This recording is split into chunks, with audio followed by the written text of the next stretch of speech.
I welcome members, invited guests and the public, both here and watching on the webcast, to today's meeting on the Budget and Performance Committee.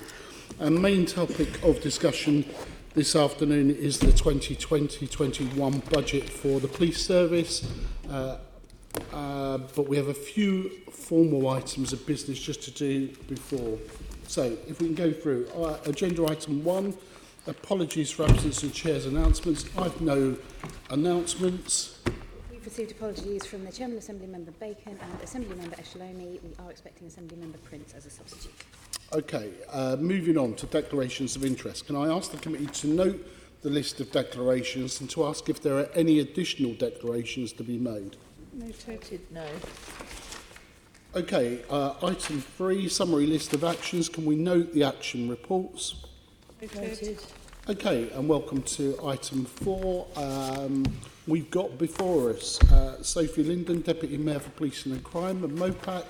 We've got Robin Wilkinson, OBE, Chief of the Corporate Services MPS, Ian Percival, Finance Director of the MPS, and Peter Lewis, Chief Finance Officer, and our mainstay of advice and sometimes support to the Assembly, Assistant Director David Galley, Group Finance GLA.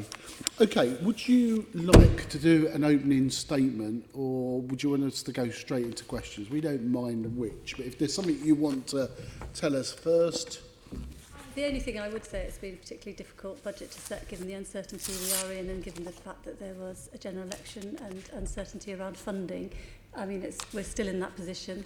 Very difficult budget to set because of that, and uncertainty not just for next year but the years ahead as well. Makes it really difficult around budgeting around police officer numbers. Such a large organisation as the Met. I mean, it's a continual theme, but it's particularly difficult this time. I was going to say, even though despite the general election, nothing new then, No, nothing. in that sense, for your budget Nothing new issues. yet. Okay, let's then move on with the first set.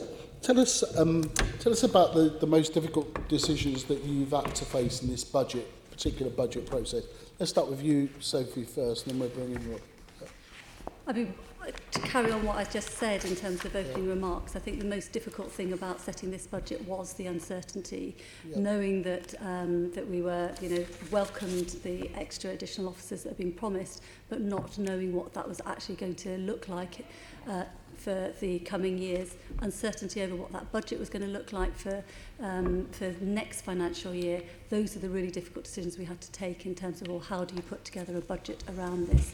On top of that, because of it not just being about police officer numbers, but uncertainty around what will make up the budget to underpin the 1,369 officers that we've been promised for next year, not knowing what really any substantial, real clarification about what will make up the budget for that in relation to back office staff, estates, kit, everything that goes towards that. We've had some warm words around that it's, an understanding that there's kit and lockers, as Kit Malthouse would talk at the talk, but it's much more complicated than that.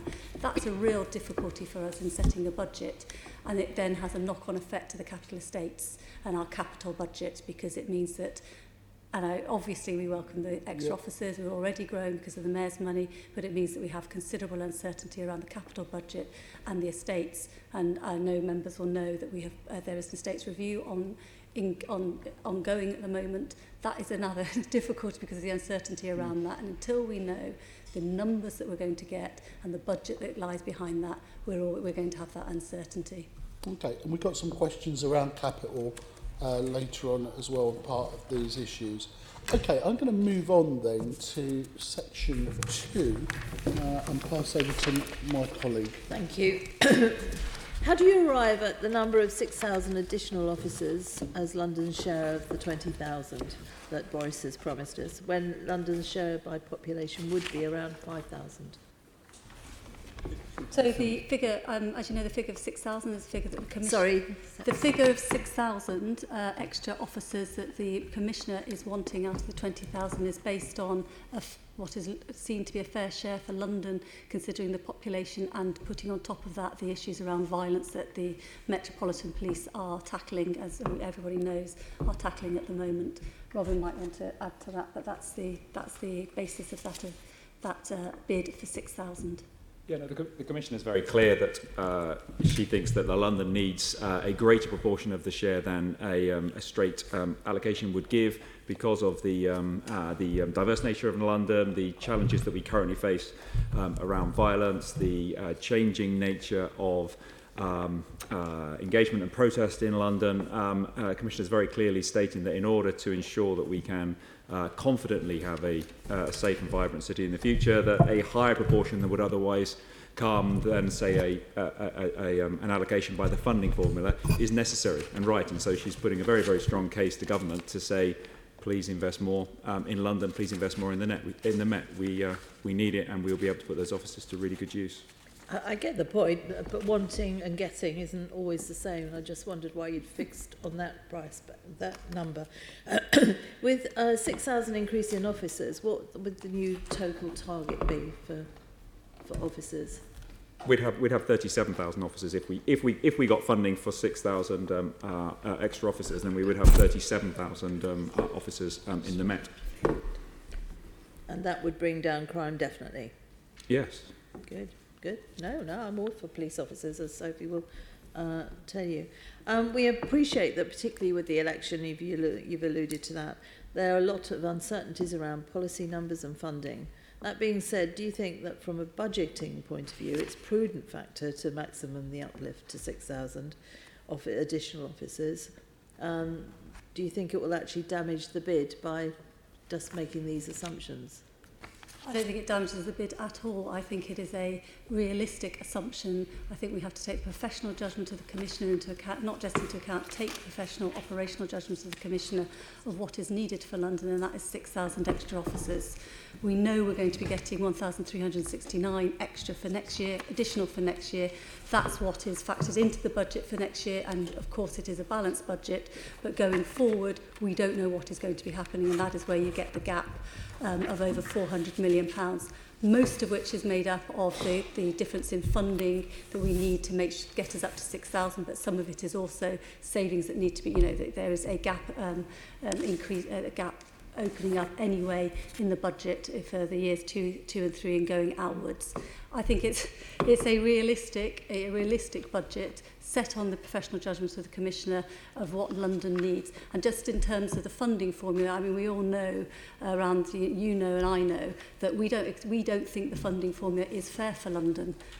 Every time that the funding formula has been reviewed, we have been very clear and put in evidence to the government around the fact that we don't think London gets its fair share of the funding formula. And if the government is going to open that up again, we will continue to make that argument that London needs more than it's getting in terms of the funding formula. So we're all agreed then additional numbers are absolutely vital. Did you then try and persuade the Mayor to accept our budget amendment last year that would have put an extra 1,300 officers on the street? We've gone through this previously in terms of what that additional your budget amendment would have got. We've been through that at the last time I was in front of the Budget and Performance Committee. We were also in front of Police and Crime Committee. The Mayor has done everything he possibly can to put extra money into the Metropolitan Police. He has last year put an additional £84 million. He has transferred business rates for the first time, taken that decision. He's transferred business rates for the coming years as well, £118 million in budgets going forward to ensure that the Metropolitan Police has as many officers as it possibly can. With the greatest respect, though, if he'd have been doing everything he could, he'd have accepted our budget amendment and put 1,300 more officers on the street, because we do need more police officers on the street. But I'll move on, because you and I are never going to agree on that, Sophie. How much of the 480 million required in the 23-24 is as a consequence of increasing the numbers of officers by 6,000? And how much is due to the funding gap already present?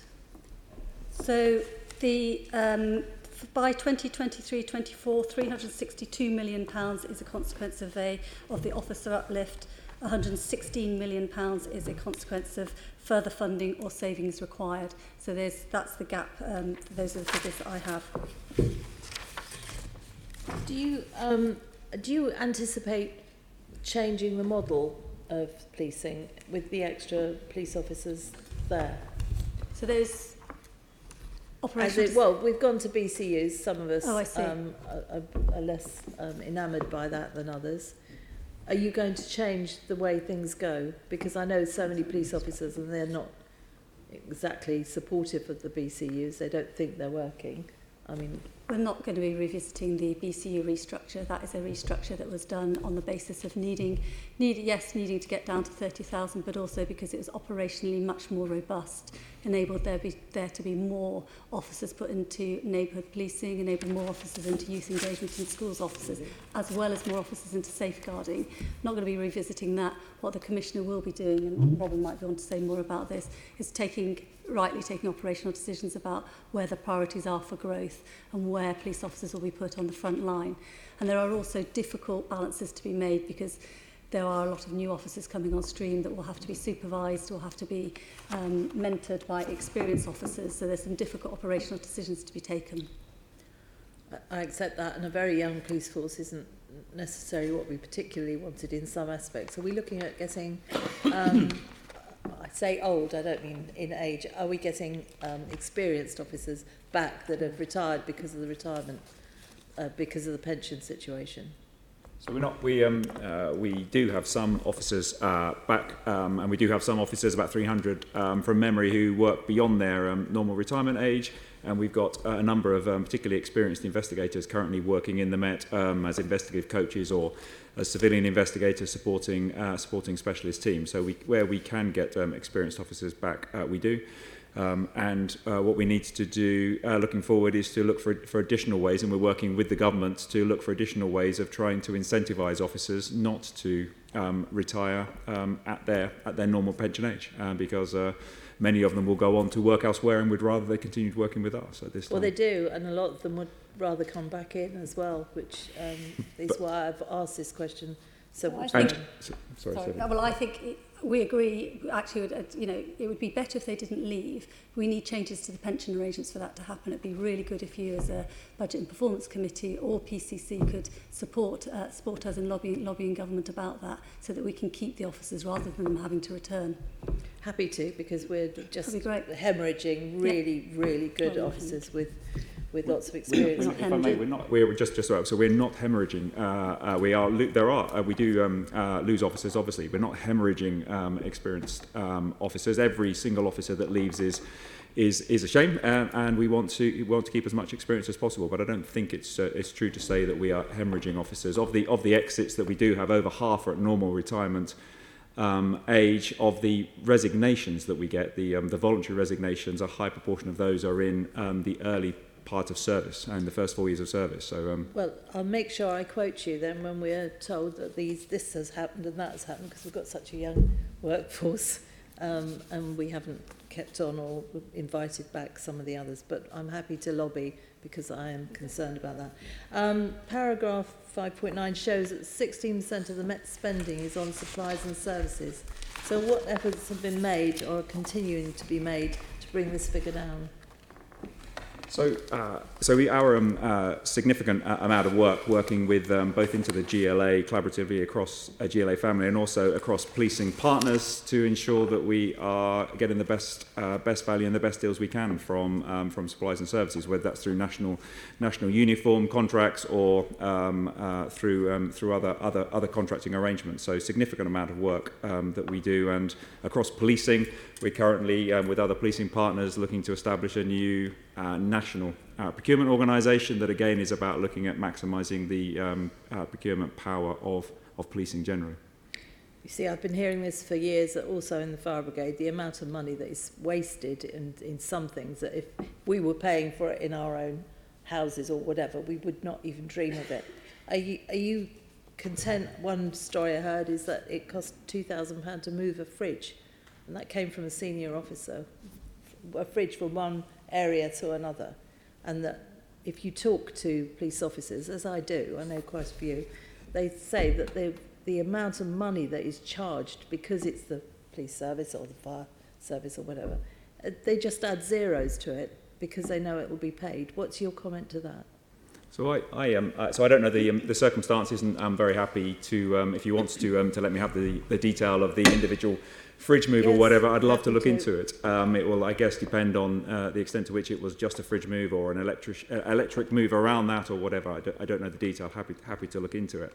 Our estates contracts, our work around to refurbish buildings to ensure that where light bulbs need changing, whatever it might be, they've been through a competitive tender process. It was a very, very competitive process, and we're currently in the process of early work to re-tender those for the next generation contracts. I think we will get a good deal about that. We will have a lot of suppliers, I think, in the market that want to bid for the work.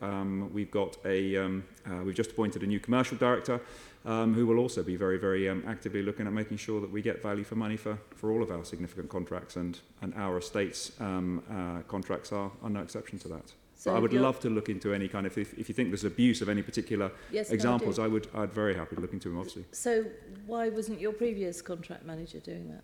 I think we have. We've identified a number of our contracts have delivered us savings through that. If we look at our outsourcing contracts, our outsourcing of our back office contracts, where we have saved money through contracting routes, through the National Uniform Service, we are looking at best value, getting best value from our deals. But if there's further areas in where we need to get even more, then of course we'll look at that.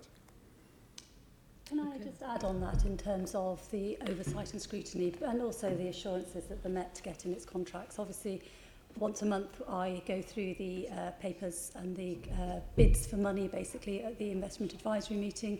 Part of that is about value for money. We have had assurance on some of the really large contracts that have been let from independent, the government's independent procurement authority. I think that's IPA, is that what it stands for? Authority, where we have actually had really good feedback in terms of the assurance, and that is not just about the quality, but it's also about value for money. And Grant Thornton, our own auditors, have given us a clean bill of health on that, and say that they are, they are satisfied that the current value for money arrangements are economic, efficient and effective. So we have got our auditors giving us a clean bill of health on that as well.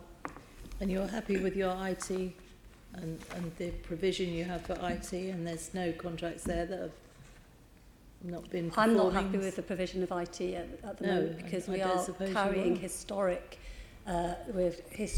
legacy of IT that is very risky. The contracts that we have let since I've been deputy, in the last couple of years, have been through a really good assurance process. I am happy with that assurance process. It's been through the IPA. We've had very good feedback on that. I think there's been better assurance, but genuinely that has evolved over my time as Deputy Mayor, and I am happy with the assurance processes that we have got. Command and Control and Connect have been let, and the procurement of that has been let under really rigorous assurance, led by the Met and assured outside as well. Our core IT systems as well. Our core infrastructure was re-tendered from a very, very old monolithic contract a number of years ago.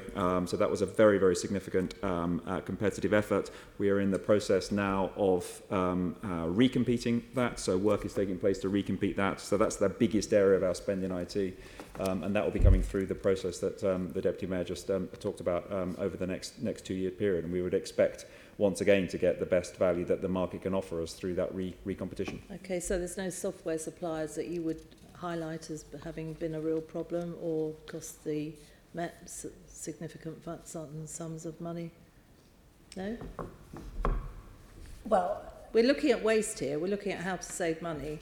Sure. And I'm just wondering whether there's anything that you want to particularly declare about anything to do with software that has gone wrong or anything like that. No? If you haven't, that's interesting. None spring to mind of contracts that we've let recently. There have been ones previously that have caused huge amounts of problems and have had to be terminated, but those were let before my time. I can go back and check, but then, you know, So- I can't think of any at the moment. So the committee will be aware, obviously, of the former command and control contract, which, as I said, was let some time ago. Of course, we are in constant engagement and dialogue with many of our providers, and we've been through processes and dispute processes, which is what the contracts provide for a number of our contracts, and we believe we've got good outcomes from those contracts. I'm not personally aware of any particular software companies where we are currently believe we've got major challenges with them on a value for money basis. Okay. What will you do if the government doesn't provide the additional funding that is required?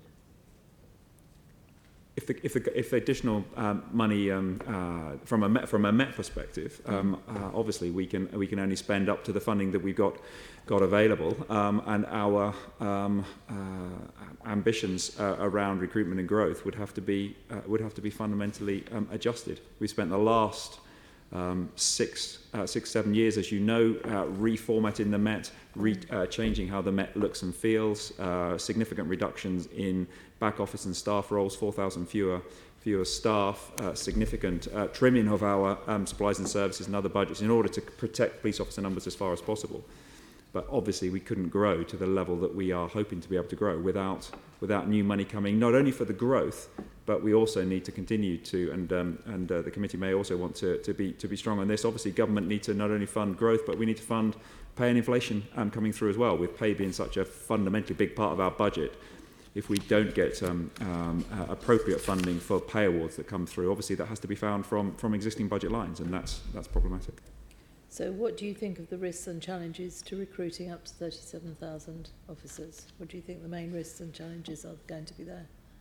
So numerous. It's a great. I'll just be very, very clear. It would be a fantastic challenge to have. So obviously we would love that opportunity. So as we sit here today, nobody knows just how many people want to be police officers in the country. So it's a hugely ambitious growth. At the moment, our recruitment pipeline is looking really, really healthy. We've grown very, very fast over the last 12 months. We've recruited 900 police officers in the last 2 months. Over 500 will join us in January. Over 400 will join us in February and again in March. So that's a really, really strong and healthy pipeline.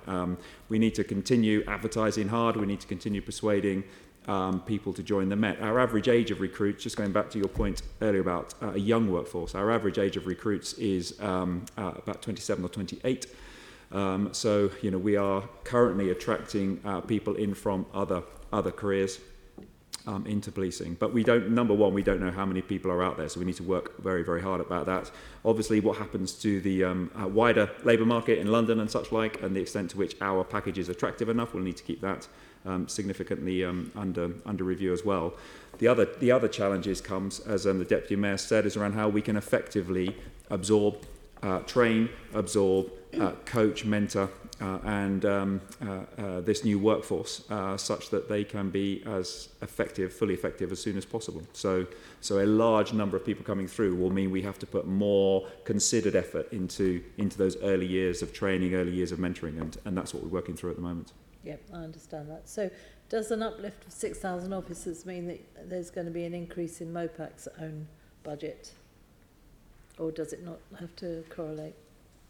There will be a small increase in MOPAC's budget, but it's not connected to the increase in police officer numbers. The increase that you've seen within the proposal is 400,000 because of a change in the way in which complaints are being handled.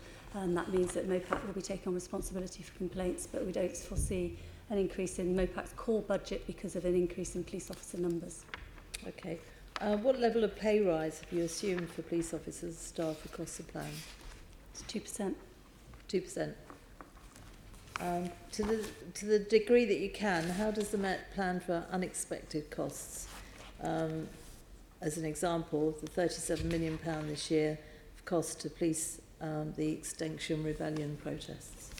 I mean, some of those unexpected costs will be recouped because it depends what the unexpected cost is, I should say, probably, because the unexpected cost, if it's in operational terms and it can be recouped through a special grant, we expect to be able to do so So some of the costs around the policing of international and national conference, you know, like NATO and things like that, we will recoup. Grenfell, you know, really unexpected events, you can recoup most of that, not all of it. Most of that will be got back through special grants. In terms of other unexpected costs, and we do have reserves that we can fall back on, but that is, you know, looked at, and that's why we have the quarterly performance, the quarterly look at the budget to look at what the costs are arising and how you can actually try to bring that back in line during the course of the financial year. Okay, and this one is specifically for you, Sophie, given its nature. The Mayor was quite supportive of the Extinction Rebellion protests in the beginning. Do you think he now fully appreciates the cost of these rebellious occasions, if you like? The police can't afford it, and every time it seems to be getting worse and worse. Do you think he appreciates now that you cannot encourage people to carry on in such a dreadful way as they have been? So I don't agree with you that the Mayor has ever encouraged any protesters, for whatever reason, to carry out their protests in an illegal or unpeaceful manner. So I don't agree with you on the premise of your question. We always know that London, because it's the capital city, is going to have a large number of protests and a large number of demonstrations. The Mayor has always been absolutely clear that anybody demonstrating, everybody has the right to free speech, but it needs to be lawful and it needs to be peaceful, and people need to need to have proper conversations with the Metropolitan Police and to abide by their instructions as well. That really goes to the heart of some of the issues that we've been arguing over and lobbying over in the National and International Capital Cities grant, where the Metropolitan Police is not fully funded. And one of those major aspects of the burden on the Metropolitan Police is the number of demonstrations and protests. And it is quite right in a capital city that people have the ability to come and voice their concerns and to engage in the free speech and demonstrations and protests. We're absolutely clear and always have been, it needs to be peaceful and it needs to be lawful. And that's the whole point, and that is the whole point. This wasn't lawful. Parking a boat in the middle of Oxford Circus was not lawful. The police should have moved in earlier, absolutely should have moved in earlier. The costs absolutely escalated, and these people now think that it's perfectly acceptable to bring London to a close. The amount of uniformed officers around them, because I've been around watching every time, is absolutely outrageous when they are stretched to breaking point. And none of us politicians should encourage unlawfulness. Protests, absolutely, we're a democracy. I go along with that, but when they start actually committing crimes, which they've done right the way from the beginning, then we need to act quickly, in my view. Budget question. If the budget question is, look how much it's cost. I have a budget question on clarification about that right, figure. I've got one more and I'm I've sorry. finished. Okay. So. Yeah, My last do one. more. The budget refers to £15 million of funding to prevent violence against women over a 3-year period. How much of this funding is also available to support male survivors of domestic violence, etc.? Or is there a separate fund for this? There isn't a separate fund. All these services, the services around violence against women and girls, as we had a discussion during a briefing on the violence against women and girls strategy and the £15 million. Within that, there are elements that are available for men and male survivors of abuse to access as well. We do we do also fund specific programmes for male victims. I haven't got the figures in front of me, but we do have that as well. Can you send the figures to me? Because absolutely. I do get concerned. There are male victims here, and they never seem to be acknowledged, and they absolutely should be. I agree with you in terms of making sure that we do acknowledge the male victims of violence. Absolutely. We cannot get away from the fact that, around about 80% of the cases that we're talking about are women, but it doesn't negate the fact that we need to have proper services. I chaired a Justice Matters yesterday looking at domestic abuse and sexual violence, and we had a representative from Survivors UK there to make sure that we were focusing on the needs of men as well as women. Because there's 20% that are men. I'm not arguing with that. Good. I'm glad you've taken that on board. Thank you. Okay, I've got 2 members, but just before, I just want to clear up some issues around police numbers and all the rest of it. So what are we doing in this budget about the other crime fighters, the non-warranted police officers? What is the plan and where are they? And my principal concern is we recruit police officers and they go back to doing some support tasks, not policing warranted officer tasks. So what can you tell me, what can you reassure me in this budget that that's not going to be the case and there is a plan?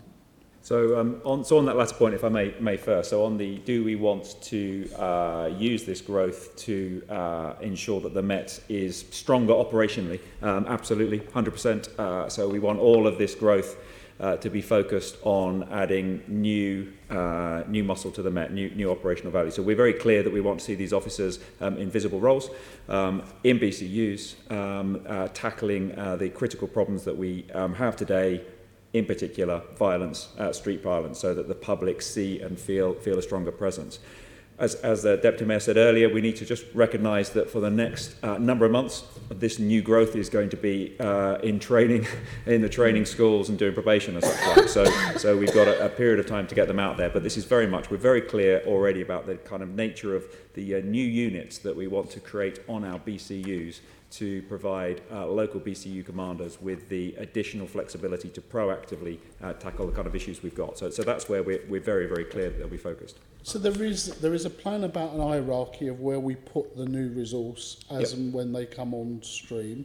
So can that be shared with us and presumably the Police and Crime Committee about where they are? Normally there'd be a plan because you have that churn within the Met as people move around within the Met, as in go into more specialised work, they'll be moving off BCUs and all the rest of it.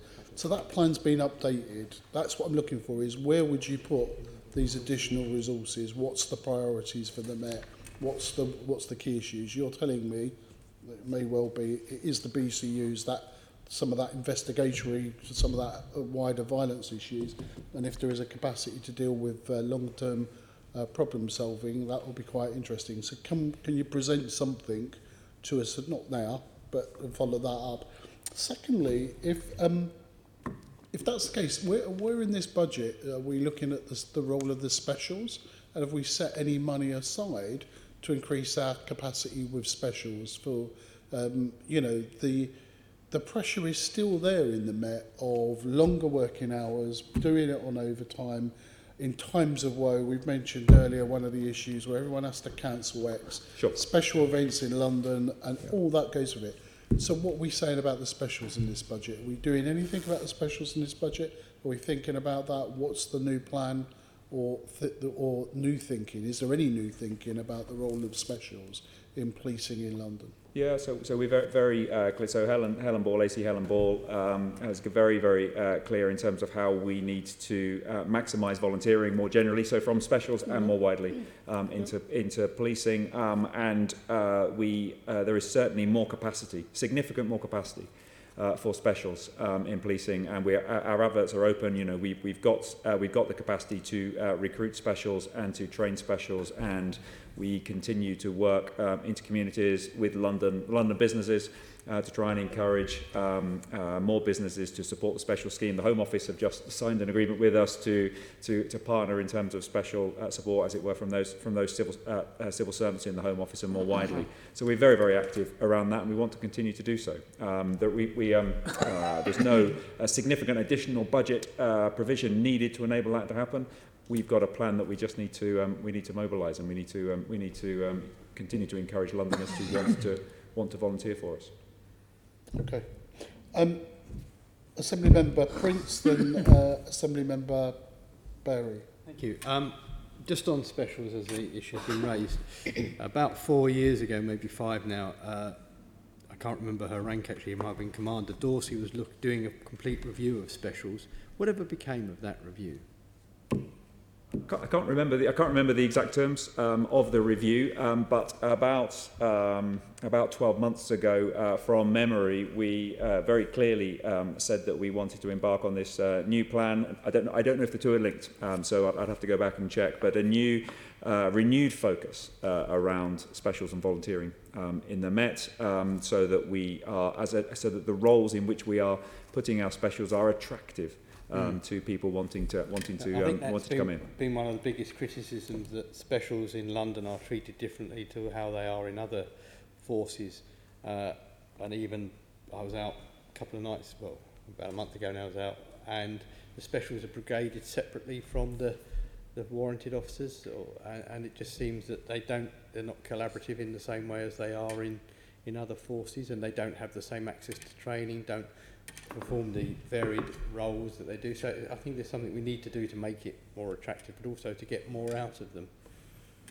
So I won't try and disagree with you in terms of we want and we need to encourage more people to join, and therefore we need to be seen as attractive, the kind of volunteering roles that they've got, and to ensure that we can deploy them most effectively. That has to be, at the end of the day, the kind of decision of the local commanders about how best to deploy the resource that they've got on specific jobs and the specific skills and capabilities that those specials have. But we've got, shouldn't go without being said, some amazing people putting significant effort in to support London, and that's outstanding. Okay. Deputy Mayor, you spoke earlier about BCUs, BOCUs. One of the main drivers, in addition to the flex, because it does afford a lot of flex, which I actually get, but one of the drivers for setting up the BCUs was to drive out savings. Can you tell us what level of savings have been achieved as a result of moving to the BCU model? There was a driver in order to be able to have the flexibility to get down to 30,000. You're right. It's over a year ago since I looked at, I'm afraid I'm going to have to come back to you on the savings. No, Sophie, if there's a figure, I'm happy for you to supply that. Yeah, I can come back to you. But some of them weren't cashable savings. Some of it was around providing the flexibility to put extra capacity and resources, officers, into safeguarding, into youth engagement, into schools officers. And you have seen that rise. We are now, just below, I think we're on something like 474 schools officers. That would not have risen in the way that it has risen if it hadn't been for BC restructuring. I'll have to come back to you in terms of the actual figures, I'm afraid. Of local government. It was in last year's budget that we Sure, had no, those figures, it is a part of local government financing to be able not just report on real savings, but also to report on cashable savings. So if we could have those figures, both the actual savings and, as you quite rightly say, the cashable savings, I'd be very grateful. I didn't really expect that off the top of your head, to be fair. The other thing, the one-offs, there are issues obviously around one-offs because we're the Met and because we have such a large budget. A lot of the refunds, or however you want to call it, that the government give to other forces when they incur an unforeseen one-off cost, there's a percentage level. It has to be above a certain. I can't. Maybe Caroline would know off the top of it. I can't remember what. Yeah, there's a threshold of a percentage of your turnover, and because our turnover is so high, a lot of the times we don't achieve that. So. The first question is, have we had any more discussions with the Home Office around that, especially if you say it's a one-off like, the London Bridge thing? Should that not be measured against our NICC rather than against the Met's overall budget? Have we tried to negotiate a different playing field, if you like, or a lower threshold so that we can be treated fairly where other constabularies so would we have get made funding? that argument to government, and we continue to make that argument to government. I haven't recently had that. I don't know if you've had those discussions. I'll bring in Ian maybe to start with. I can say you're absolutely right. There's the 1% threshold, but the government has also been receptive to a lot of our claims are below that threshold, and the money has come back to us. So we do have that discussion, and they have been positive. Well, I was just thinking. I mean, that's good, and but I was just wondering whether we've had a discussion about just having a lower threshold as we are a different force. I've had that discussion. It hasn't got anywhere, but at the moment it hasn't proven to be a problem. But it would be much better if that threshold was not 1% for the Met, given the size of the budget, because I know what you're getting at, because it would have to be such a large one-off that it would give much more certainty, but we are getting the special grants that we're putting in, we are getting back. Right, and sorry, if I may, the wider point as well is to continue to campaign for the Met to be fully funded for the National International Capital City Grant. That was my next question, funny enough. Because whilst for these, it's so a lot of the cost that's incurred, not exclusively, but a lot of the cost that's incurred in these instances, obviously, is because of the disruption to our existing officers who work brilliantly and flexibly to respond to at short notice to these requests. But it is obviously at a at a cost to them and their work life and the overtime spend, whilst potentially welcome for the individuals, there comes a point at which it is counterproductive and impacts on well-being. So what we need is a long-term funding settlement with NIC fully funded, so that we can have a size of the Met that's able to respond more effectively to these issues. And are we continuing our pressure, and we're always willing to help in relation to Indeed. getting a fair funding on NIC? We will be very strongly, we did very clearly talking to the last government about that, and we'll continue to talk to this government actively about it. All right. And just one final question, the one off the paybacks, where does that appear in the budget? It will appear, excuse me, it won't appear in the budget. The one-off money comes back, it'll appear in the income in year. So you'll see it in it's treated as an in-year saving effectively then, yeah? It's obviously it's not ongoing, so it doesn't impact on the budget going forward, but it shows as money coming. It's a windfall saving. Yeah. In year. All right, thank you. Help you. Assembly Member Berry. Thank you, Chair. My question was a timely intervention to get clarification on the numbers that Assembly Member Hall was asking about. It's a shame that this won't appear next to those questions in the minutes. I did say I need to check my standing orders, but I think the phrase point of clarification might get me in a bit earlier next time. And if that isn't the right phrase to use, then please let me know. It was approximately 12 minutes ago, so just in case anyone is reading the minutes and needs to find out. Right, so I need to get a bit more clarification on this figure of 16.1 million for the policing of the Extinction Rebellion protests. And because the last time, when we asked about this immediately afterwards, the costs up to when they had ended in terms of on-the-day maintenance of public safety and minimisation of disruption were just shy, I think, of £8 million. Now they've doubled.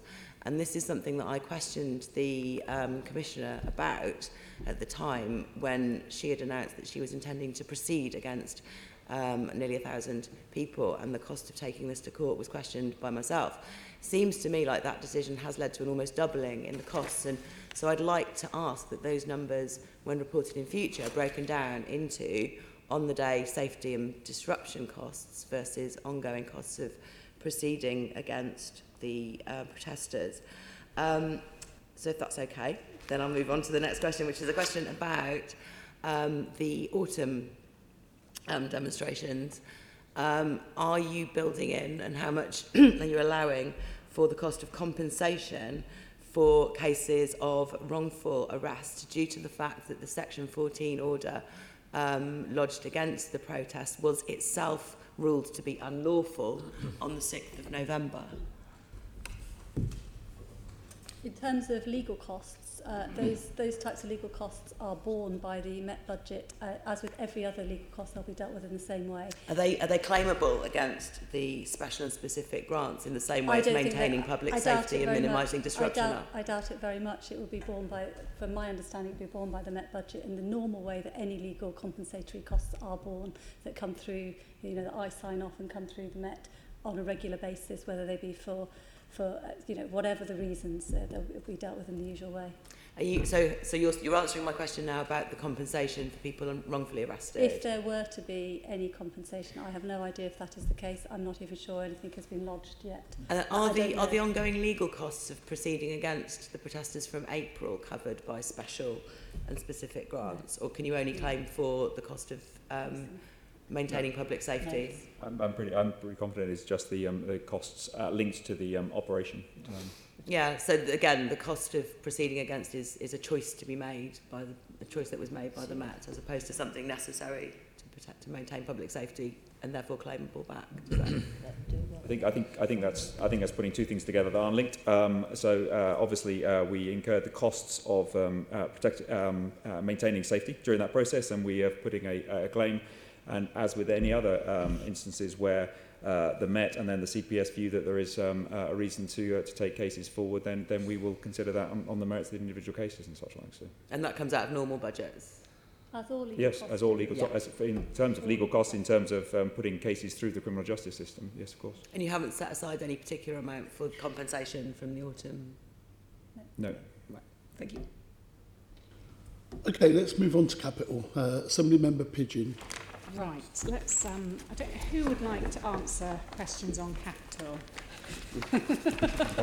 My briefing doesn't even suggest names, so I don't know who would be best for me to direct these to. I can start. Shall I go with you, Robin? Okay, and then Sophie, obviously chip in when it's something that you want to add the wider context, policy context and so on. Sophie mentioned earlier an estates review is going on. Yes. Could you talk a bit about that and looking at your estate plan, what is being sold and what is the money then being put towards? So the estate review. So we've as you will know, had a strategy for some time to ensure that we get the most value from the buildings that we keep in London, so that we can release revenue. So we don't want to spend money on revenue costs for buildings that we don't need. And within our revenue budget savings of about £50 million, we've aimed to achieve. So a very, very significant ongoing revenue saving was our plan to achieve from the estate strategy. So coming out of buildings we don't need, maximising the buildings that we do. So significant saving. And the investment, the money that is received from the sale of buildings gets recycled back into our capital programme to either refurbish and maintain the buildings that we've got to an appropriate standard, and our wider kind of capital ambitions around estates and others and such like. So it's recycled So that's back the general statement. What in your plan, in your budget, what are you looking to sell? And what are you sort of looking to direct it towards more specifically? Are there particular programmes? So I think on the what are we looking to sell? So that's the purpose of the that's the purpose of the review of the estate strategy, yes. and it goes back to the opening comments of that the Deputy Mayor mentioned around just how difficult it is to plan at the moment in the with the amount of uncertainty. So the reason we are undertaking a review is so based on 33,000, 34,000, 35,000, 36,000 officers, how many buildings will we need? We will clearly need more buildings than we would have done had we had 32,000 officers. And we are in the middle at the moment of working through what that plan and what that strategy is, whether we can and should keep come about buildings that might otherwise have been disposed of, and whether or not we need to purchase other space in other parts of London in order to accommodate the growth. So that piece of work will be an iterative piece of work, if I'm honest, going forward over the next few months, as and when certainty comes forward from government around the numbers. So I appreciate the numbers. It's almost chicken and egg, this whole thing, is that how many do you have, the funding, and then the buildings and so on. So, but in terms of your capital plan then, you're going to be revising that in line with this new estates review, which you hope will publish at some point in the first few months of next year. Is that, have I understood you correctly? So I think we will be clearer during next year, but it very much depends on when we get clarity on the long-term government ambition around the growth, because that has to come first. But are you therefore looking that you will hold back some buildings you potentially were going to sell on the basis that you may well need them, and you're planning to grow police, subject to the funding coming in, so you may well need these buildings? Are you going to put on pause the sale of some of your sites in order that you can accommodate officers? So some, but not all, is the answer to that. So what we will do, so we're very clear, I haven't got a list in front of me, but there are some buildings which are very, very clear we will not want to keep, or some sites that we will... Do you want to give me some examples? I'm not sure I can effectively, and if I give you the wrong example, it will set hers running. But I'm happy to. We can provide that to you. If your colleagues have lists with them, they might want to give us some examples. Yeah. So, Paddington Green is one of them. Hendon is one of them. Great. Large estate sites that we will be moving to sell when we're ready. There will be some properties that we will dispose of, sell. I can't, off the top of my head, there are some lists that are coming forward around that. Those are the two really large ones that we will continue to try to sell. Okay. And obviously I will always ask at this point, the future of Wimbledon Police Station, obviously there was a judicial review on that, you had to pause that. Is that one that you're looking to keep now? That's subject to, if that's frozen at the moment, subject to the review. Okay, so we hope you'll hear on this next year then. That's good. Indeed, yeah. I mean, don't get me wrong, we want some clarity on this, obviously, for ourselves and our people as quickly as possible. But it is such a significant change in terms of the officer numbers that estates is a critical component. So your capital plan that we've seen what number of officers is that based on, and are you going to have to potentially change it in year as you get clarity on police numbers? What's the position on that, please? Ian, do you want to? Yeah, so the capital plan does not at the moment include any impact of the uplift. So we have not included any assumptions within the capital programme for the uplift. Once we have the clarity, we will then revise. So it's based on what, 30? So it's based on 32,000 officers, and so you will have to review this once you get that clarity. Yes. Okay.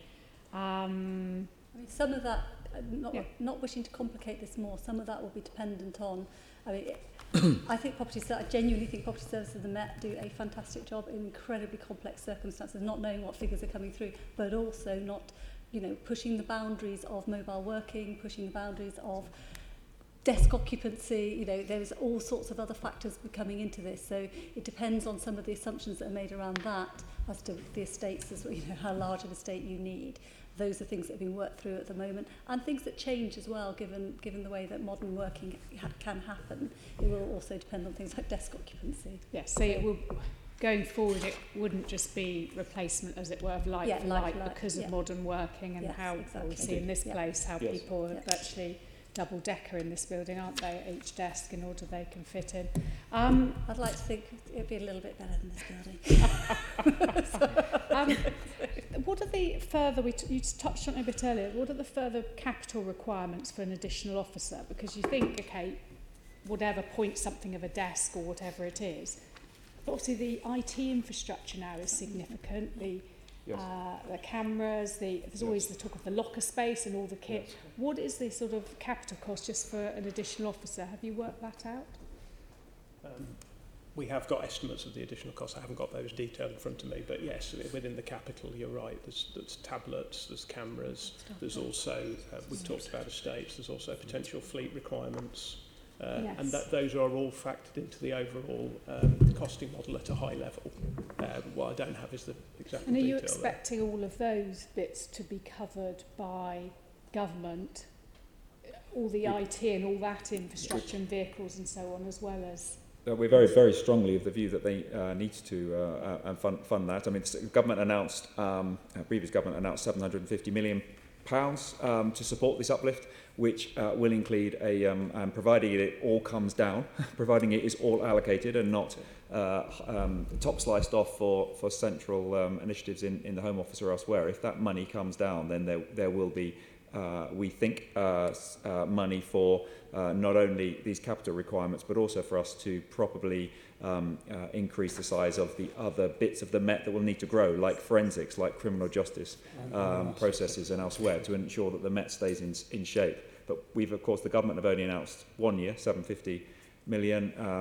We are yet to see, and presumably we'll have to wait until the spending review to see actually just what the scale of the financial uplift that goes along with the 20,000 officers to ensure that we can stay in shape. What the uplift effectively does is put a lock on officer numbers, because the government are clear that in order for us to be funded for new officers, it has to be on a growing from a set baseline.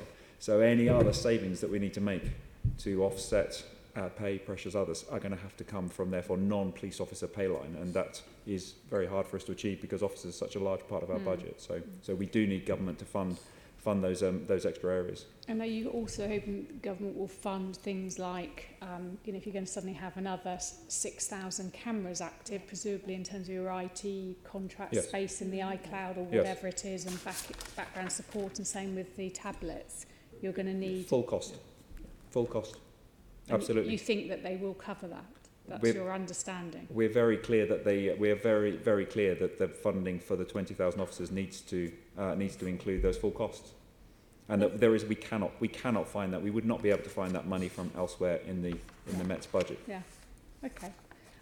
In terms of your levels of borrowing that we've had set out before us, it's an increased level of borrowing. Is it sustainable? Yeah, I mean, we've had, you can see from our capital programme, our capital grant is very, very small. We get 12.4 million a year in terms of grant. That's insufficient for the capital expenditure that we need to incur. We've got reasonably healthy receipts, but yes, to bridge the gap, then we need to borrow. Is it sustainable? Well, we've built it into our medium-term financial plan. The capital financing cost to cover that borrowing is built into our plan.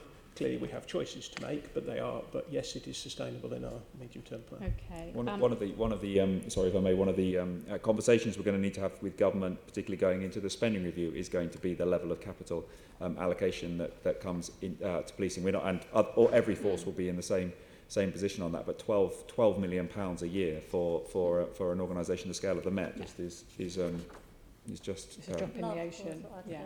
Yeah. Sorry, you didn't have to say that. I didn't say that. But if you had additional funding, capital funding available, and through government, but through other means as well, do you have the capability to increase your capital plan and to scale up some of the investments, or so that they're done more quickly, so you can bring in the benefits?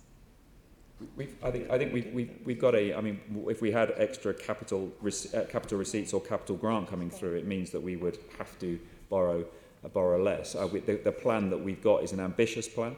It's an ambitious plan for IT transformation. It's an ambitious plan for estates transformation. It's an ambitious plan to make sure that we're keeping officers with the kit and equipment that they need to be safe and to do the job well.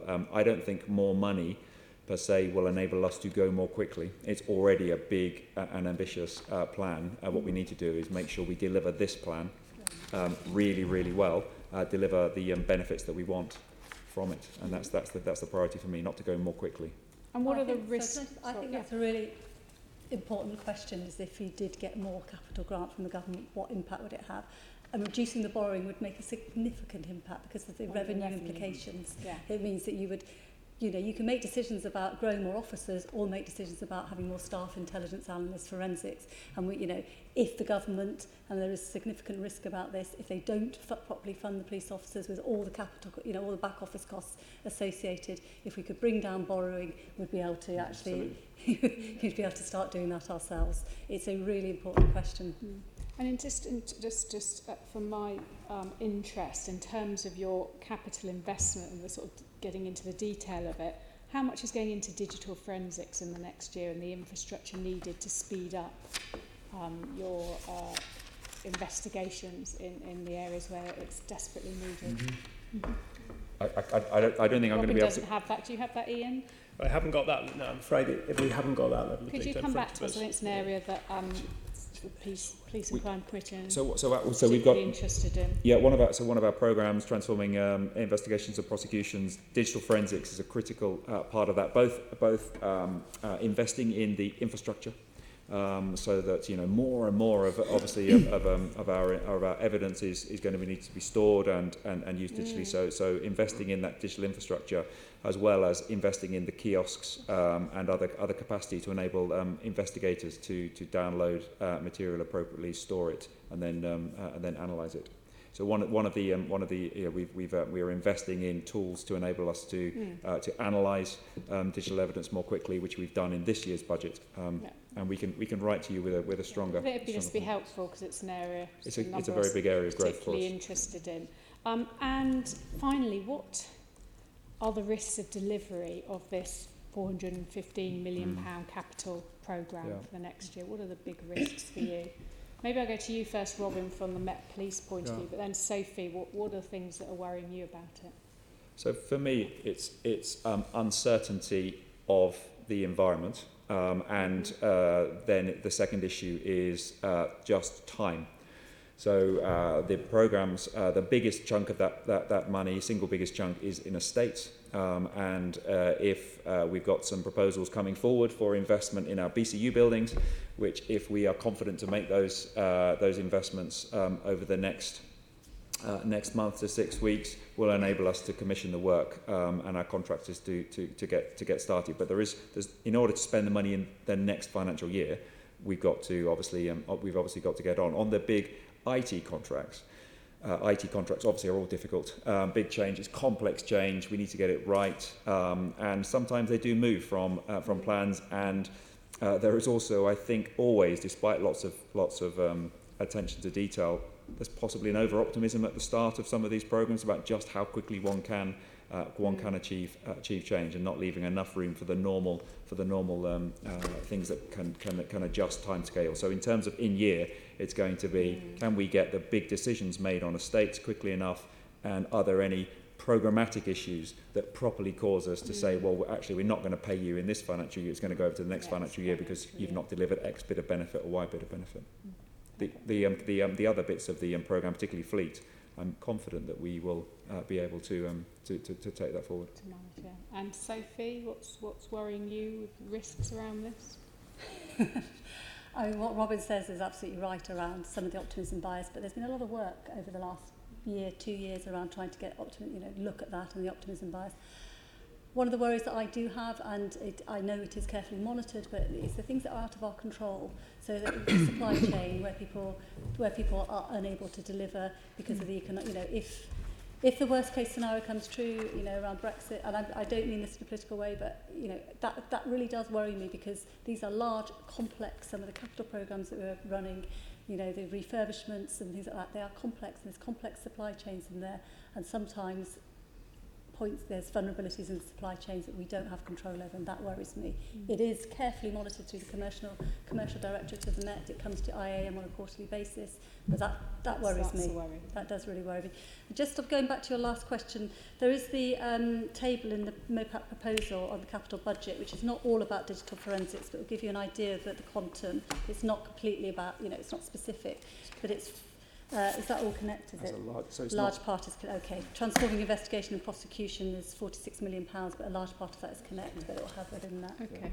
But there is, but the kind of the principle of is this an area that we want to prioritise and invest in as a board? 100%. It's I think absolutely. It's a big weakness at the moment, and delaying prosecutions and. So I've just signed off, and we're just in the process of signing a decision around search and review. I always get it mixed up with rescue and response in my head. So search and review, which is a tool to be able to digitally go through the digital, all the information on people's phones. It will really speed up investigations. Okay. I've had a demonstration of it. It has already been used in some cases where it's brought down the the time to go through it. I think from about 6 months to 4 weeks, it's still a long time because there's such a lot of information. Yeah, that's helpful. Thank you very much. Thank you. Assembly Member Prince. Thank you. Staying with capital investment, actually. Sophie, can you tell me whatever became of predictive mapping? In terms of predictive policing, that's used, still used at a local level in terms of putting in crime, the place of crime incidents, the place, time, and the sort of area that is used to look at. To help officers in their tasking. It's not the only way that it is used. It is used a little bit within the net around that. We did invest in it. We did appoint a contractor to run. And it is still used locally in terms of tasking around predictive policing. It is used. But we were looking at a software model that we were trialling about 3 or 4 models, and this was going to revolutionise how we did policing from the local level.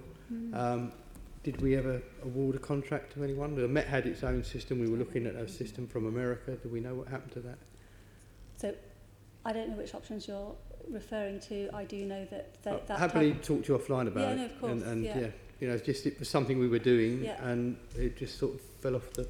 Well, it hasn't just because I don't know which those options were and what was invested in right now, I do know that predictive policing is used locally, putting in crime, place, time, and type of incident, and it is used. Well, it may be. So I think that might be what. Yeah, it may be that about. we did invest in the model, and we just So we'll talk about it offline. Trying to help really on this particular occasion. You have to warn me next time. Don't get too happy. So police stations, and I won't ask you about Kennington Police Station unless you want to volunteer anything. Sweating the asset. Now, I know that you've always gone for best value and selling police stations and what have you, but some of our estate is quite old. Some of it is low rise. Have we sort of considered? Has any work been done on demolishing and re-providing with maybe what we term as resi on top. So if you've got, I'll use Hornchurch as an example. That's a bad example because it's been released, but Hornchurch, single-storey building, lots of land. We could have easily knocked that down, built a police station underneath and put loads of resi on top and probably had an income stream from that, if not a capital gain. Has any work been done on that, on the estate? So not in that way. So we're not property developers, and I don't think it's right necessarily for the Met to be particularly in that space. What we will do is if we've got a site that we don't think we need to have a police station on, we will obviously look to get best value from the sale of that. And if there's opportunity for significant high-rise or whatever residential development to get a stronger thing, in a number of developments, sometimes we do get space back for police purposes where we need it. Yeah, not that I'm offering any kind of service at all, but I'm just putting the question to you. If somewhere out there in the ether there were developers who could approach you about a particular site and the possible redevelopment of that site with resi on top, would you be open to that? We get a number of developers come to us with particular proposals, and we do look at them all and such like. So there's no problems with developers. So has there been any examples of where you've actually done that? Where you've actually sweated the asset? Then have you got any examples of where you've been approached by a developer, you've agreed to have the station knocked down, you've agreed to it being re-provided, and they've whacked a load of resi on top, and you've got financial gain from doing that? Well, I can't off the top of my head think of one where we've needed a police station there, but I mean the sale of the scale of the old New Scotland Yard is one example of where we've a developer has obviously. Sorry, with all respect, Robin, that's not where I'm going. No, I understand. I'm not talking about selling off excess or surplus. I'm talking about the existing estate. If you look at what the supermarkets are doing, for instance, lots of Sainsbury's, Tesco's, a lot of their sites are single floor, they take up a lot of space. A lot of those are now redeveloping them. Do you not think this is an area where the Met could sweat the asset? They could either get a capital receipt, which is not what I would personally recommend, but I'm not an advisor in any way, but an area where we could have a newer police station, because a lot of our stock is old, and even the relatively new stuff is very tired because we've not been able to invest in them for whatever reason. Would this not be an opportunity for the Met to work with some, I can't imagine, but a developer and say, look, we'll do a review of your estate, and there's opportunities where we can provide you with a spanking brand new police station, but obviously the gain is that they get lots of resi on top. Would that not be something you should be open to? I'm open to it. Of course, I'm open. To looking at any opportunities that come forward that can give us the best value. Absolutely, we want our people working in reasonable conditions, decent, reasonable, modern conditions. They don't need to be the best conditions ever, but they do need to be. But that's not an area that you've looked at. It's not corporate point of view. It's not. It might be an area where estate's colleagues have looked at specific schemes and such like. I personally aren't aware of any of those Sophie, schemes. That's a question you might want to ask. But I will take it away. Department, because it's money waiting there to be brought in. It's a revenue stream for the Met. Also, shared use. We met earlier with the London Fire Brigade, and clearly they have estates where, again, I think they're in a similar position where there could be a potential for redevelopment and potential for shared use. Have you had any conversations with the LFB about possible co-location, I think is the word they used this week? Yep. Yes. Good answer, very more detail. My fault for asking a closed question. There have been. I know there have been conversations with LFB and other London partners about how we can co-locate and use shared space, both in terms of our local ward officers and more widely and such like. So I can't give you any specific. And here's an example of where that's been successful off the top of my head. But the conversations actively take place across. Yeah, I wouldn't want a specific an example, because as you say, that sets the old hairs running, and we wouldn't want that. But it would be nice to know that you are having those conversations, Yes. and there are areas where in future you think something might come of it. So there is a specific example of a DWO hub being provided by the London Fire Brigade. I can't remember exactly where it is, but we can let you know where that is. And those are discussions that we have, not just with London Fire Brigade, but actually with with partners anywhere. Yeah, all the around local councils and so on. Yeah. As you know, it's part of the strategy in providing, DWO hubs closer to the community. We do have those conversations. Good. There's no policy reason that would stop that kind of taking place. So, and I say the our estates teams do talk. So, Okay, right. Okay, Assembly Member Hall. Okay, two very quick specific questions. There's a significant uplift in the strengthening armed policing capital budget line from 2022 to 23, and it goes from 1.2 million to 21 million. That's paragraph 8. Can you explain why this is and why the increase is so large in 1 year only? I think that'll be the development of Limehouse, a new purpose-built facility for our firearms teams in East London. Excellent, excellent, good. Okay, thank you for that. And what would you move most of the equipment then from where it is now? So the site and the actual nature and what's on the site is currently being worked through. The site will obviously be, and this is subject to planning and such like in normal kind of arrangements, but we would look to relocate our capacity from other sites, both firearms and some other specialist asset. But the nature of the scheme is currently being worked through. Good, that's a really good idea. Okay, thank you. Between them, the optimising contract and response and transforming investigation and prosecution programmes will receive 175 million of capital funding over the next 2 years, followed then by only 33 million over the next couple of years. Can you explain why these programmes drop off so significantly? Because they're both relating to the introduction of significant new bits of IT. So Connect, our new core policing system, right, and our new command and control system, which we just awarded contract. So the kind of the build and the inputting of those new systems is what's causing the higher cost in the early years. There will obviously be a revenue tail for those projects. There will be a number of other projects within those capital lines, one of which will be a new resource management system. So how we can ensure that we know who we've got on duty at any one time with what skills, which sounds easy, but it's quite a complicated project for us, and a new technology to support our new contact and resolution centre, so that we can deal with more queries from the public at the point of escalation. So there are other smaller bits of technology implementation in those overall projects. Okay, I understand. Thank you. One last question around capital. People and capital go together. Police numbers increases. Is somewhere in these lines, presumably you're expecting these extra officers to arrest people. What are we saying about custody suites? Yeah, no, absolutely. So where are we on that? There would be further questions about custody command, which is another issue. It's not a budget issue. But what are we saying about the suites we've either got in, we've taken out? Presumably we can put those back if we need, or have we got plans for new ones? So we've got our estate strategy, which has got obviously a number 23 from memory of suites that are our main suites, and then we've got some mothballed kind of capacity for use when needed.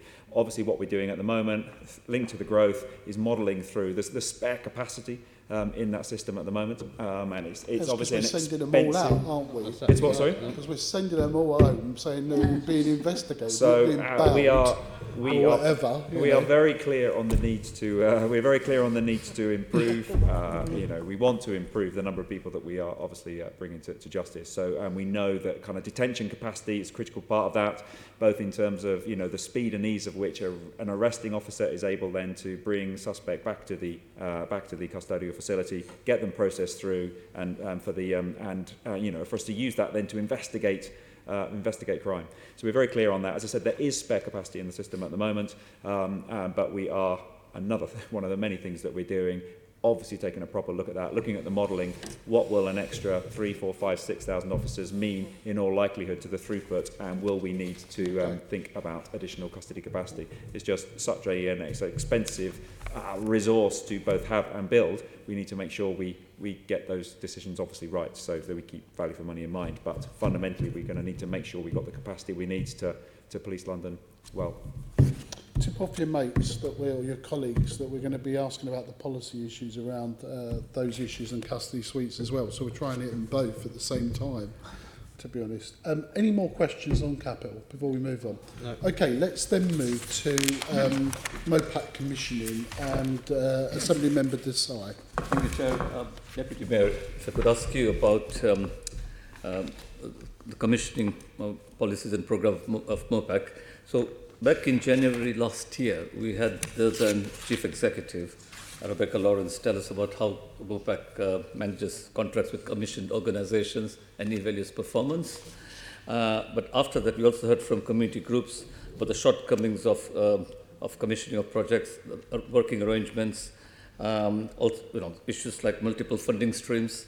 So clearly, some problems were identified. So what I want to ask you is, have these experiences been taken on board? How do you ensure currently that funding allocated by MOPAC is having the right impact, is effective, and that you're getting value for money? Mm-hmm. Mm-hmm. So we've got, as you know, we have a very good evidence and insight team in MOPAC, and part of the commissioning process, we build in some evaluation to that process. We have a sort of suite of ways in which we do look at the impact. Obviously, there is just the contract management, so that what you are paying for, are you getting it? That is a really important part of not just the commissioning process, but the actual management of the contracts once they have been let or the grants have been given, that we have a good contract management capacity to make sure that what we're paying for we are getting. And then there's the sort of higher level issues of not only are we getting the right outputs, but actually what impact are we having? Now, the Evidence and Insight team work with our commissioners and our contract managers to have some evaluation of the impact, and we have had, we do look at that, and we do publish the evaluations that we undertake. For example, London gang exit evaluation reports, interim reports. We have published, so we do have that evaluation to look at whether we're getting not just value for money, but actually we're getting the impact in terms of whether it be crime reduction, or if it's London gang exit, for example, whether we are working with the right people and diverting them away from gangs, just as an example of the type of evaluation that we undertake. Okay, so thank you, I understand that. So what about the issue identified about duplication of resources, multiple funding streams, and which inevitably then leads to a little strategic overview of what's happening across local areas? We take evidence from some women's organisations in an informal setting, and pan-London organisations, but how do they actually relate to local groups and so on? So it's a duplicity of funding streams. Yeah. So I recognise the issue. That sounds a bit sort of bureaucratic. There is an issue of different funding streams, not just from City Hall, but the fact that we get different funding from government. There's City Hall funding streams, and then there's local authority and other various streams going forward. Absolutely understand that. We are trying to look at how we can sort of corral more of our funding streams to make it easier, especially for the smaller organisations, to be able to bid for the money and get the money. In terms of the £15 million extra that the Mayor put in for the Violence Against Women and Girls services, the way in which that was commissioned was done very, very collaboratively and cooperatively with the sector. And I was at the first meeting of that, and I was at the last meeting of that as well, with the small organisations who, yes, are still challenging us to make it easier, but have certainly felt that the way that we have commissioned those services through that £15 million has enabled them to be part of that process. And if you look at the 5 programmes that we have commissioned, there are a lot of very small organisations that are being invested in as part of a collaborative approach and approaching within each programme. So I hope we've begun to really to make that easier and to make it better. We're nowhere. We're not. I'm not saying it's perfect, but it's certainly something we are very, very aware of. Yeah, no, thank you for that answer, as long as you're aware of some of the issues. Can I just ask you, this might seem a simple question, but to the public out there, so you give a grant. Now, I understand how it works at the council level, because it's a borough, and you're dealing with the whole of London. You give a grant to a group. So how do officers actually monitor the performance? I mean, presumably there's paperwork and so on, but do they actually go out to the groups, see for themselves? So there will be, I think depending on the type of, you might be able to fill in a bit, but there will be monthly meetings with the contract managers from MOPAC. There will be visits depending on the type of service that have been provided, and there are regular discussions around the contract, but also around the service. And then, for example, with our rescue and response service, not only has there been an evaluation, we published the report, the research findings from a year on around rescue and response. We have looked at, well, what lessons can we learn from that? What else do we need to do? So it's not a static thing that we just carrying on.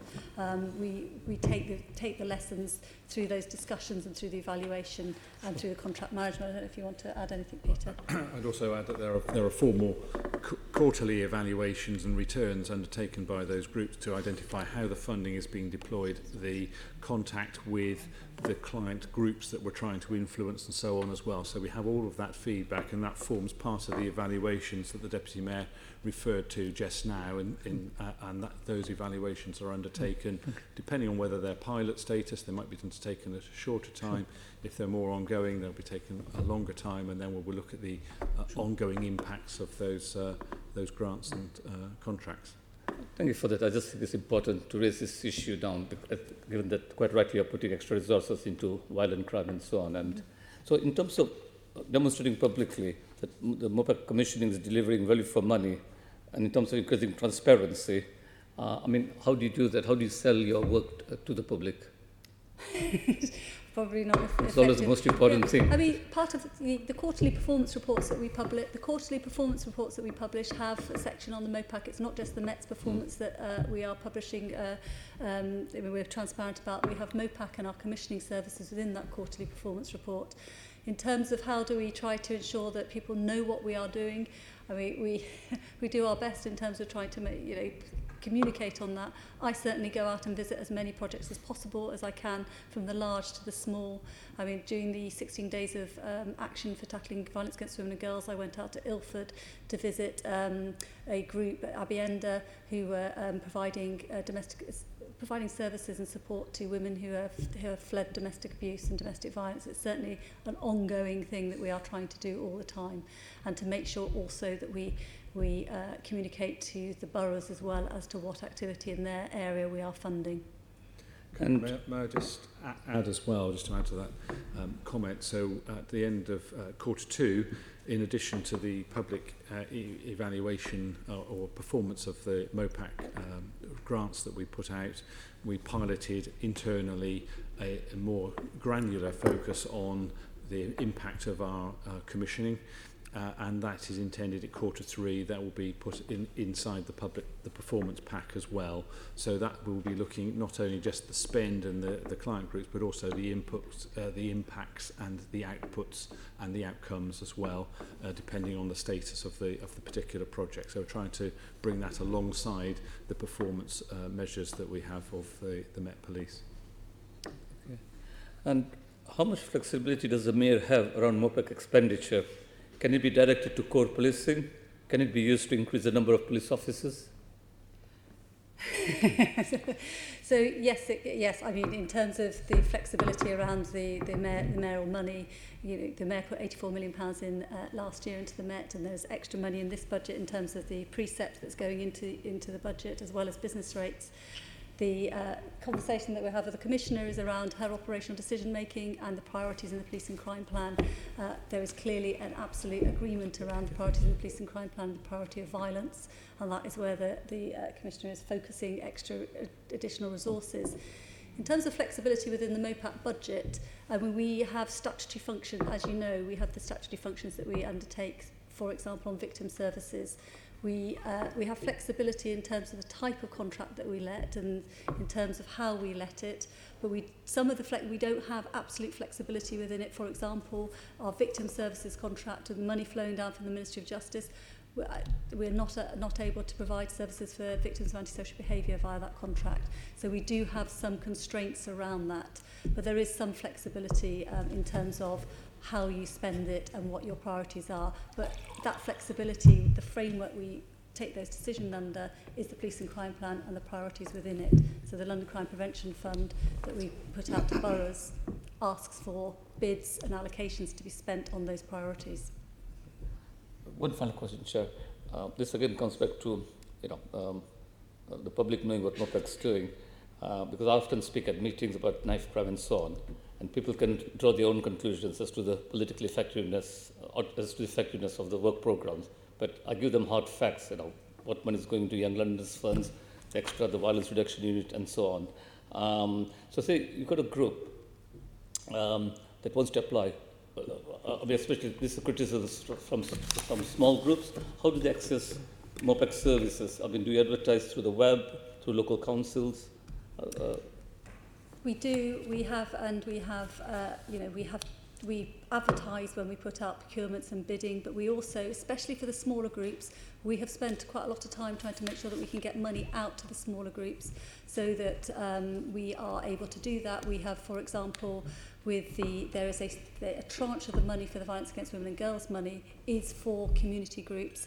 We know that we aren't actually best placed to get through to those community groups, so we procure, I don't like that word, but procure a provider who is much better placed to do that. We did that for the Knife Crime Seed funding. We had the London Community Foundation doing that work for us, doing the work of being able to reach out to local groups, helping them with the bids, helping them understand how they can engage in the process and helping them understand the bidding process, but also really importantly for me, not just then giving the money but also working with them that they can be sustainable as well. So we've done it with Knife Crime Seed funding, we're doing it with the Violence Against Women and Girls money, a tranche of that which is about £3 million, which we hope to be able to announce in January when we've got the provider in place. So that really is about making sure that we can get through to the smaller groups who are doing really vital work. Okay, thank you. Assembly Member Pigeon and Assembly Member Hall. Just a quick question about an area of MOPAC funding. You mentioned at the start, you said there was a growth, and which I couldn't quite see in, to do with complaints. Yeah. Is there a change then to complaints process? Could you just tell me a bit more about that? So I can't remember which paragraph it is in the proposal, but I'll find it for you. There is a £400,000 increase in the MOPAC budget because there has been a change in legislation in terms of appeals. So that appeals around complaints will now be, the final stage of appeals around complaints will now be transferred to MOPAC for MOPAC to deal with. We are just working through a transfer of resources. Where was it before? It was in the Metropolitan Police, in the Met. Okay, so before you make a complaint about the Met Police, they investigate it, you appealed and you went to them, it's now coming to you. It's coming to MOPAC. So this has nothing to do with complaints about police officers and how that's within the Met apart from the top tier of officers. It is complaints about police officers, but it's the final the final stages of complaints if you're still unhappy. Okay, I meant professional conduct of police rather than. And we won't be determining conduct, gross misconduct or misconduct and things like that. No, that's still in that will still professional, be within the Met. whatever standards in the Met. Apart from you deal with any about the commissioner or deputy. That hasn't changed. That hasn't changed. This is about public complaints. Public complaints. That's fine. Although there has been a small tweak to the process around the tribunals around dealing with conduct, in that MOPAC has maintains the base of the independent legally qualified chairs. Previously the Met would decide which chair did which case. There's been a tweak to that legislation as well, that MOPAC will now be doing that. It's only a very small tweak, but it is a tweak. So there has been a small change there as well. No, because when the MPA was abolished, a number of us were very concerned that the bulk of professional conduct was now the Met looking at after the Met. Yeah. And that's interesting small shift. It is a small shift. But just to be really clear that we are preparing for that. Every indication is that the government has to lay a statutory instrument in order for it to change.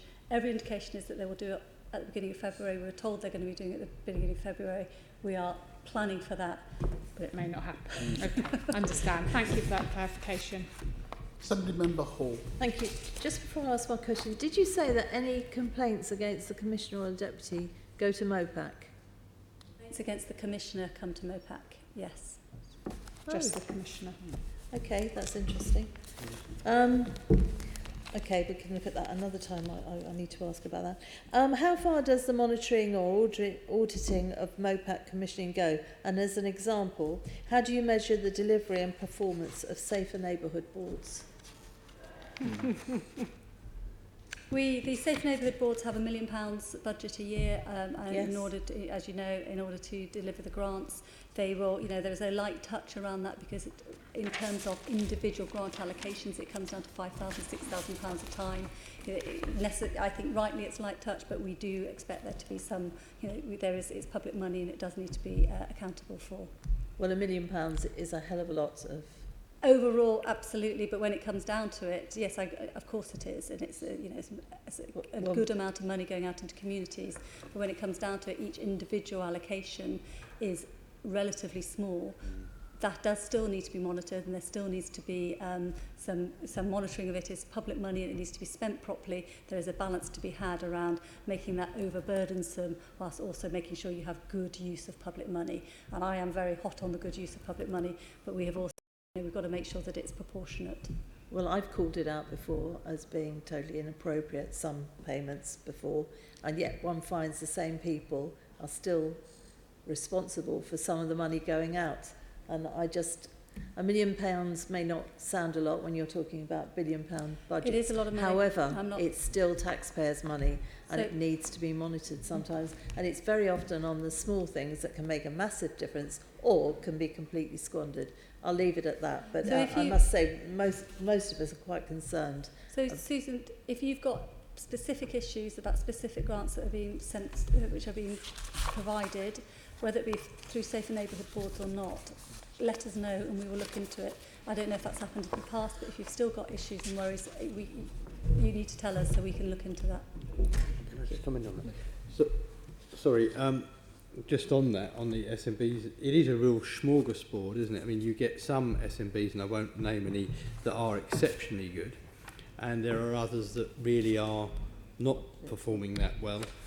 And there's even been one which was rather randomly wound up by the local authority when they actually belong to MOPAC. And I'll do this offline if you want, but I don't understand why that local authority one was wound up. And now the LPC2 actually have to sign off the grants because the SMB doesn't exist in that borough. You're talking about Hammersmith and Fulham? Well, I wasn't going to name it myself, Westminster hasn't met for years. I think in terms of this committee, in terms of the budget, in terms of monitoring of the money that goes through the Safer Neighbourhood Boards, I absolutely take, that is important. The specific issues around Safer Neighbourhood, we can go through PCC or wherever around this Safer Neighbourhood Boards and their other functions. Hammersmith and Fulham, we had discussions with them. They were going to be providing the same, the functions of the Safer Neighbourhood were going to be provided in a different way. I wasn't against having a different look at the way the functions could be provided, because if that was going to be more appropriate for the local circumstances, I wasn't going to stand in the way of that. But in terms of the distribution of public money, we still need to make sure that it's done properly. And it's, there is a... I accept it's difficult because you are right. Most of the grants are in the 5,000 mark, and to have a MOPAC officer looking at every one of those would be counterproductive. But I think you do need the assurance from the there needs to be assurance it's when it adds from the SMBs right, themselves that they're doing due diligence. I agree with that. Yeah. Okay, we're on our last part. So I've got two members. We're going to look at reserves as well as precepts. So let's start with Assembly Member Prince on reserves. Before I start, I'd like to ask a question of either, I guess it'll be Ian or David, unless someone else wants to chip in. If we can look at, do you have copies of this? I'm sure David has. The press this morning. David, if we can turn to pages 30 and 31, please. Are we there? Great, okay. So if we look at the table at the bottom of page 30, I've highlighted not that you'd see this, of course, earmark reserves, and they give a series of 1, 2, 3, 4, 5, 6 figures.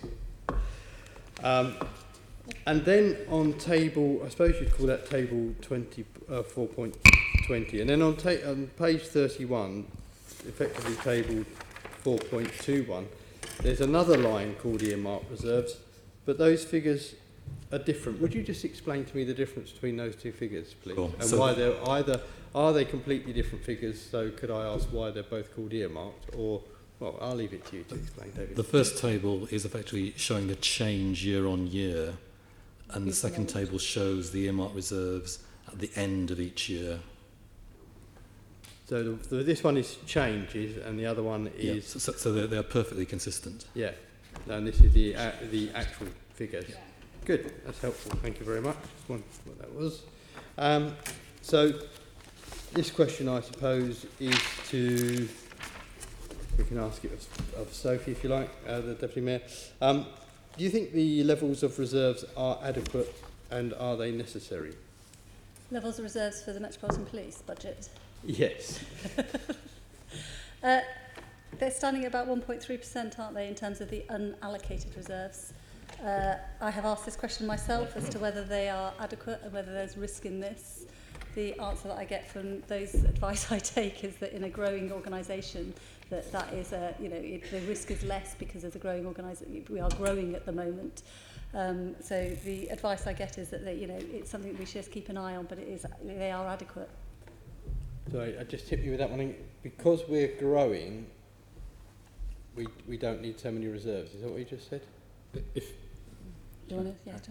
If I can help. So the level of the general reserve at 46 million has been consistent for a number of years. And clearly, as the budget is changing in size, the proportion of that, of the budget, is changing. So, as the Deputy Mayor says, 1.3% as we go into 2021.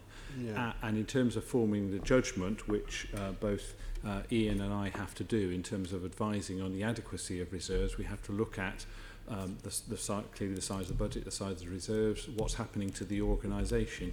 And one of the influencing factors is whether the organisation is having to find lots of difficult savings in order to balance the budget, or whether there is investment going in. And clearly at the moment there is investment going in. There are still efficiencies being made, there are still savings plans being made, but the organisation is under slightly less stress than perhaps it has been in previous years.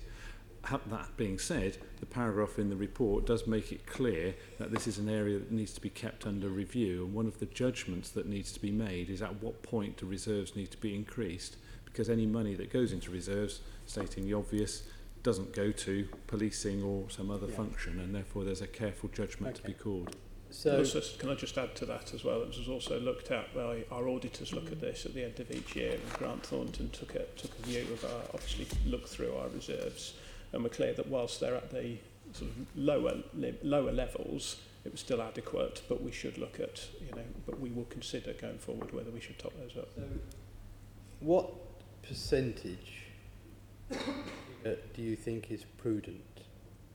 What percentage of reserves would you feel is prudent in relation to, say, turnover, or you may use some other factor, or is there another matrix that you use to determine a prudent level of reserves? Well, I go back to the point of an organisation that is under stress in terms of having to make lots of efficiencies and so on, and the risks of making those savings and so on will be a factor in judging the reserves. So I'd be very reluctant to say it should be 1.5%, 2%, 2.5%, because I think it changes from circumstance to circumstance. At this moment, my judgment, and I believe Ian's as well, is that the 46 million is adequate in the current circumstances.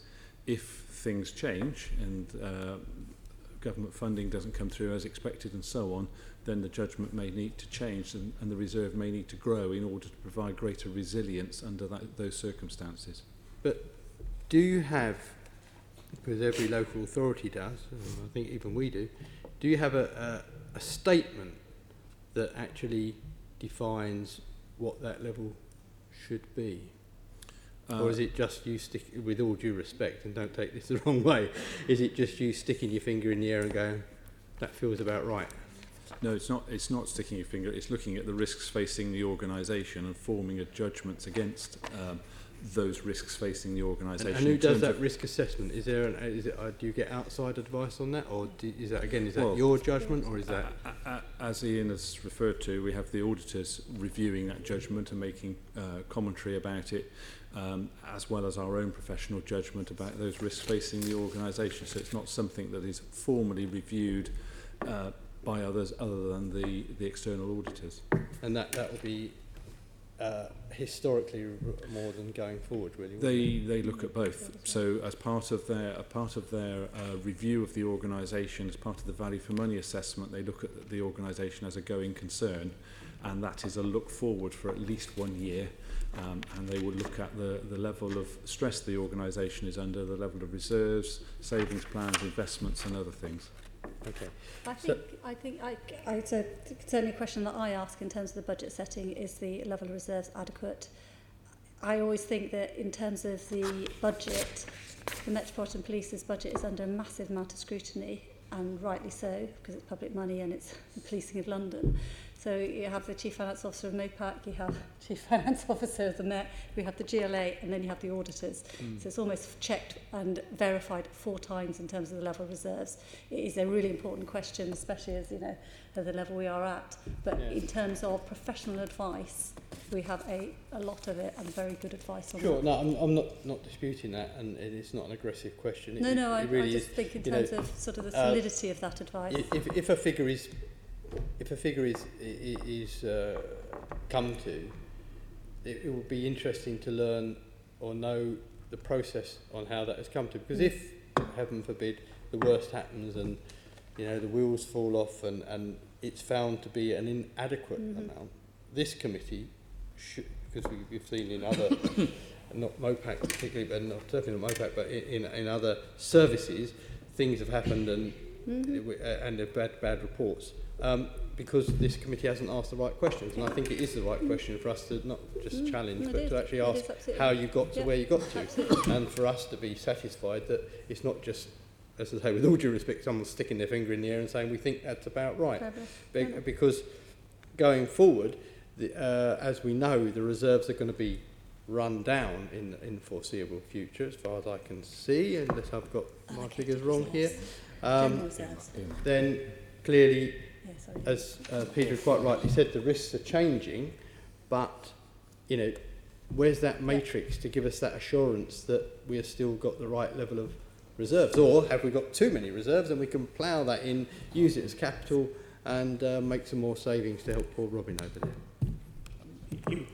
If I may, so as you rightly point out, the reserves are being used. That's part of our plan. We plan to close this year with about £375 million worth of reserves, and then there's a steady decrease down to about 130. Yeah. So in terms of your checks, you will get to do that annually, because we will revisit this every year. And if the circumstances change, this will be part of our regular planning. So we will have a look at this, and you will get a chance to look at our revised assumptions each year. So it's not like this is just set in stone now. We will you will keep one of the issues about the use of reserves is about, are they working for the organisation, are they covering your risk, but are they working for you?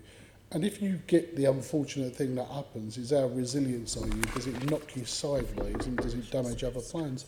So what are some of your early assumptions in this? And there's no evidence, but just listening to what the Conservative government have been saying, and about issues of austerity, but increasingly what they're saying about pay. So if we take the new conservatism and it turns into action, your 2% for policing may actually be wrong. It may go to 2.5 or 3%, because they feel the guilt that they've done to policing over the years, they might want to put back in. So what does that do? A 1%, in theory, if there was a change or a view from government that it would go to 1%, something like that would potentially could destabilise you, couldn't it?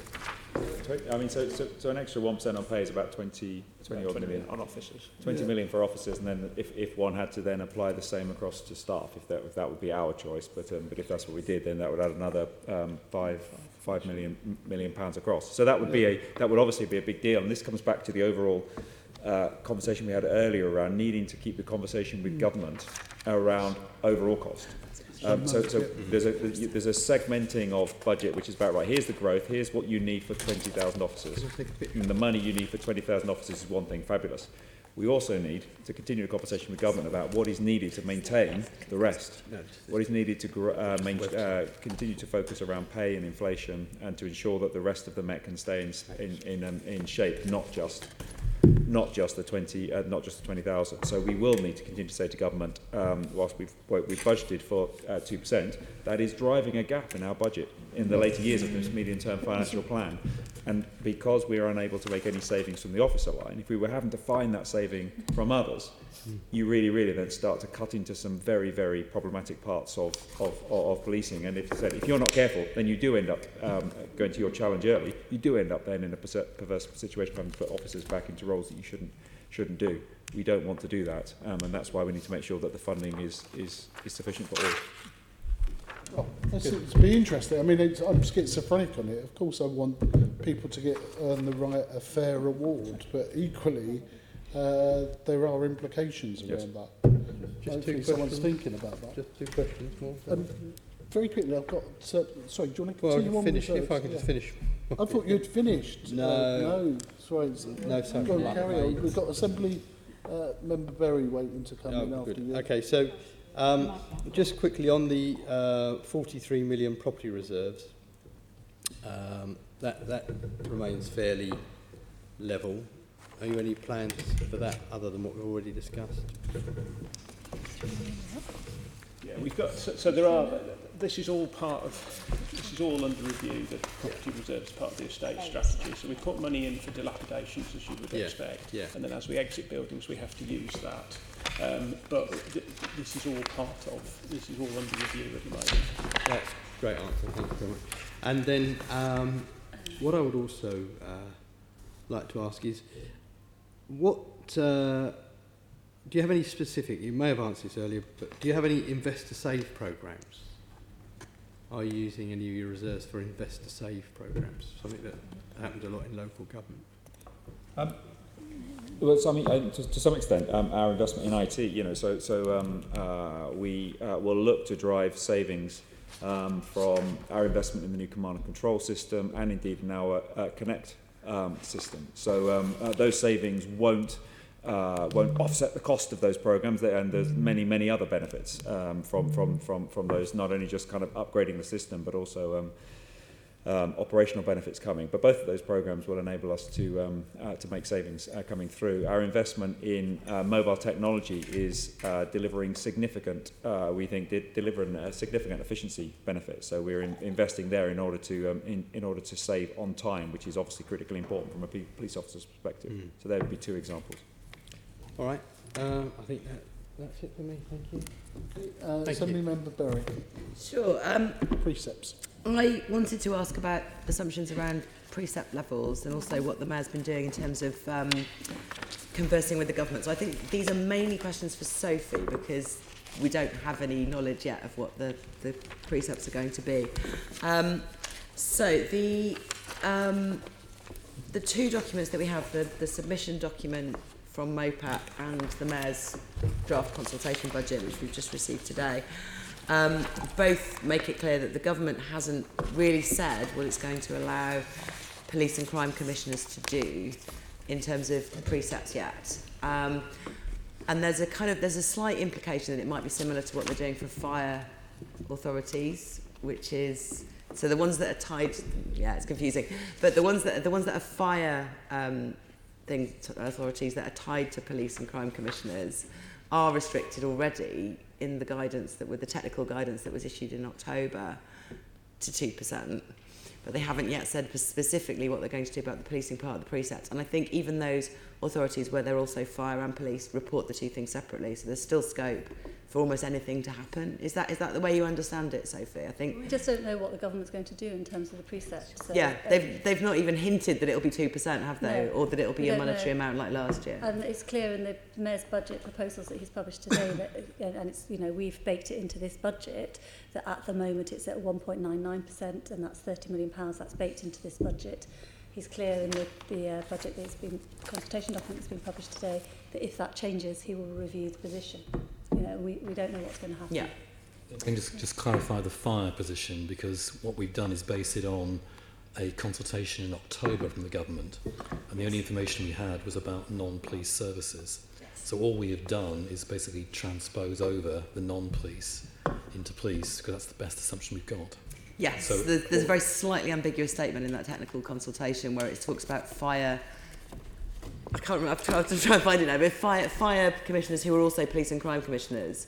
But it's when you look at it closely, it's definitely only referring to the fire bit. And also for the rest of local government. So the GLA's element, or of their local authorities as well. Yes, so that's my second question. Is the GLA general precept is named specifically in that document as being restricted to 2%? Again, all it is a consultation document. There's no prescription. We await the settlement. Yeah, but it's named in the... Sorry, I mean the consultation document. It's named in the consultation document as being consulted upon that it would be 2%. I'd need to check, actually, whether we are explicitly referenced. It is. You're ahead of me. I will tell you. So can't look at two documents at once on this machine. Yeah, it says the general precept of the GLA, a core principle of up to 2% in the same bullet point.